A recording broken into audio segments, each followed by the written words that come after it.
मैं हूं राजेश श्रीवास्तव। एक तरफ जहां विकास ने 8 पुलिसकर्मियों को गोली मार करके उनको जो मौत की घाट उतार दिया है, वहीं पुलिस विभाग की लगातार मिलीभगत सामने आ रही है। इसके बावजूद पुलिस अभी भी बाज नहीं आ रही है।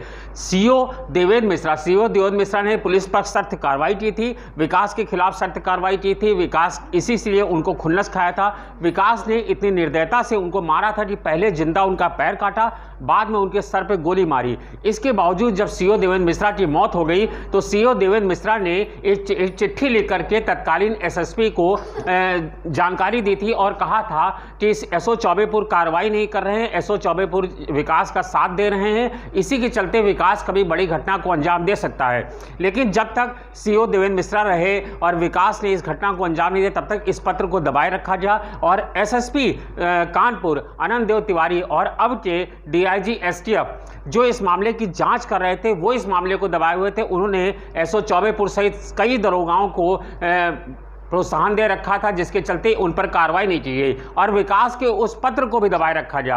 आपको बता दें, जब सीओ देवेंद्र मिश्रा की डेथ हो गई और कल उनकी बेटी ने इस पत्र को घर की एक फाइल से निकाल के दिया और कहा कि उसके पिता ने यह पत्र तत्कालीन एसएसपी को दिया था और उन्होंने एक फोन पे भी बातचीत की थी और कहा था, लेकिन अगर एसएसपी उस समय कार्रवाई करते तो सीओ देवेंद्र मिश्रा सीओ के पत्र पर कार्रवाई होती तो एसओ चौबेपुर विनय तिवारी जो लगातार विकास के हाथों खेल रहे थे, उन पर कार्रवाई हो जाती और विकास इस घटना को अंजाम न दे पाता।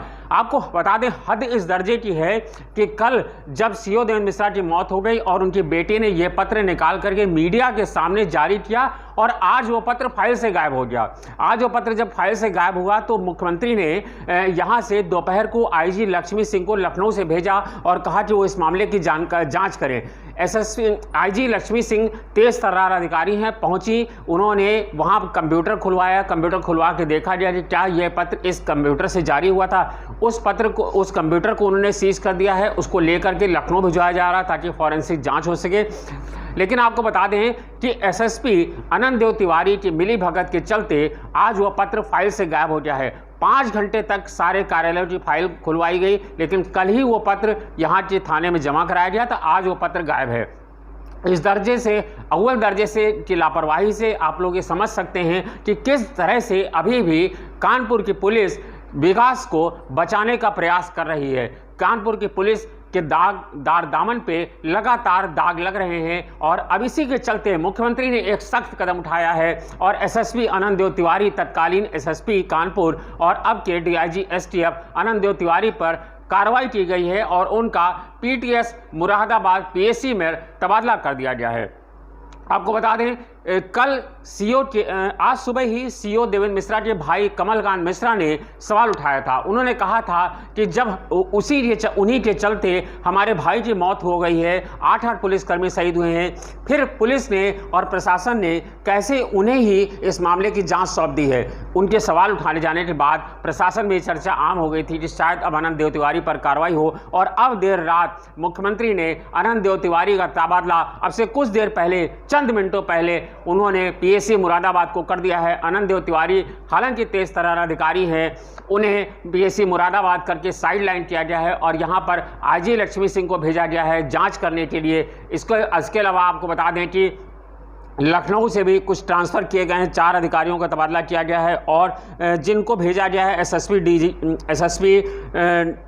एसएसपी एसएसटीएफ बना करके लखनऊ के लिए, उनमें तेज तर्रार आईपीएस अधिकारी सुधीर कुमार सिंह हैं। सुधीर कुमार सिंह को भेजा गया है, उन्हें आईजी एसटीएफ लखनऊ का एसएसपी बनाया गया है, आईजी का। इसके अलावा आपको बता दें, आनंद देव तिवारी, उन्हें पुलिस उप महानिरीक्षक एसटीएफ के पद से पुलिस पीएसी मुरादाबाद भेजा गया है। इसके अलावा आपको बता दें कि विकास के मामले में पुलिस को थोड़ी सफलता मिली है। पुलिस उसके एक गुर्गे तक, यानी कि उसका शैडो था, उसके गनर तक पहुंच गई है और पुलिस ने उसे हिरासत में ले लिया है। पुलिस को अब उम्मीद है कि अब विकास तक शायद पहुंचने में आसानी होगी, लेकिन पुलिस की जो जानकारी मिली है, जो मुहैया हुई है और जो विश्वस्त सूत्रों से, यानी अब तक कम से कम 20 से 25 लोगों की पूछताछ हुई है, उसमें जो जानकारी निकल के आई है वो जानकारी है कि विकास एनसीआर, गाजियाबाद और दिल्ली में ही कहीं छुपा हुआ है और जल्द से जल्द वो कोर्ट पहुंचने की शरण में है और वो कोर्ट जाना चाहता है। लेकिन आपको बता दें कि विकास को कोर्ट की राह भी इतनी आसान नहीं है, क्योंकि 15 जुलाई तक दिल्ली की सभी अदालतों में कोरोना के चलते सुनवाई नहीं हो रही है। इसके चलते विकास को ऑनलाइन आवेदन करना पड़ेगा। ऑनलाइन आवेदन के माध्यम से अगर उसकी एप्लीकेशन एक्सेप्ट हो जाती है तो विकास को किसी जज के घर पर जाकर के सरेंडर करना होगा। इसी के चलते विकास का कोर्ट में सरेंडर कर पाना आसान नहीं है। लेकिन एसटीएफ की 2 टीमों ने दिल्ली में डेरा डाल दिया है, क्योंकि उसकी लोकेशन दिल्ली, एनसीआर, गाजियाबाद के आसपास मिल रही है, जिससे माना जा रहा है कि वो दिल्ली कोर्ट में सरेंडर करने की तैयारी कर चुका है। विकास को लेकर के जो वकील उसके करीबी हैं उन पर पूछताछ कर ले। एक आपको और गहन जानकारी दे दें, जो हम तक जानकारी मिली है कि विकास को लेकर के वकील और जज भी बहुत संजीदा नहीं है।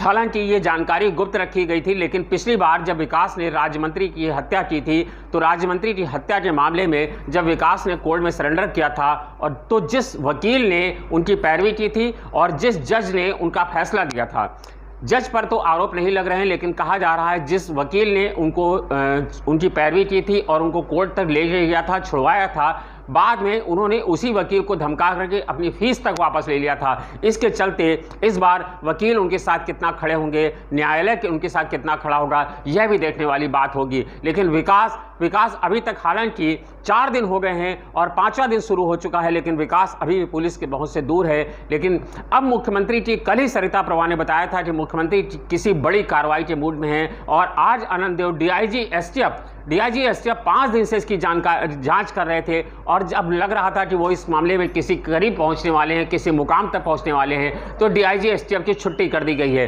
क्योंकि डीआईजी एसटीएफ पर इस मामले में बेहद दाग लगे थे। अभी कुछ सूत्रों की माने तो सूत्र यह भी बता रहे हैं कि तेज तर्रार आईपीएस अफसर नवनीत सिकेरा और जो है इन सब पर योगी सरकार एक बार फिर से भरोसा कर सकती है और उन्हें भेजा जा सकता है इस मामले की जांच के लिए, क्योंकि वह कानपुर में भी रहे हैं और वो माना जाता है कि वो इस तरह के लोगों से निपटने में खासे सक्षम हैं।